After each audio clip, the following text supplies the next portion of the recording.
సంగారెడ్డి జిల్లా ముత్తంగిలో doctor BR Ambedkar 66వ వర్ధంతిని బాబాసాహెబ్ అంబేద్కర్ యోజన సంఘ ఆధ్వర్యంలో నిర్వహించారు. డాక్టర్ బిఆర్ అంబేద్కర్ విగ్రహానికి పూలమాలలు వేసి ఘనంగా నివాళులర్పించారు. రాజ్యాంగాన్ని రాసిన బాబాసాహెబ్ అంబేద్కర్ సిద్ధాంతాలను ప్రతి ఒక్కరూ పాటించాలని గ్రామ సర్పంచ్ ఉపేందర్ ముదిరాజ్ చెప్పారు. రాజ్యాంగంతో దేశాన్ని వన్నెతెచ్చిన మహానీయుడు అంబేద్కర్ అడుగుజాడల్లో అందరూ నడవాలని వారు కోరారు. ఈ కార్యక్రమంలో ముత్తంగి మాజీ ఎంపీటీసీ గడ్డం యాదయ్య, బీజేపీ సీనియర్ నాయకురాలు పుణ్యవతి, బాబాసాహెబ్ యువజన అధ్యక్షులు, గ్రామ పాలకవర్గం, గ్రామ పెద్దలు తదితరులు పాల్గొన్నారు.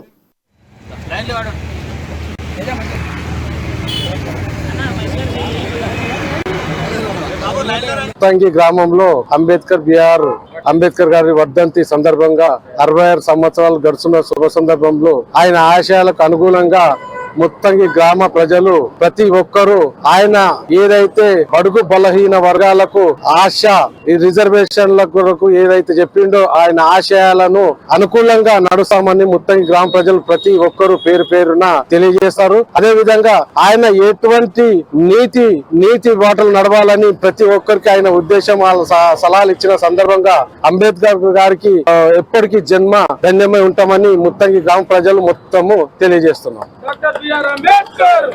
ముత్తంగి గ్రామంలో బిఆర్ అంబేద్కర్ గారి వర్ధంతి సందర్భంగా 66 సంవత్సరాలు గడుస్తున్న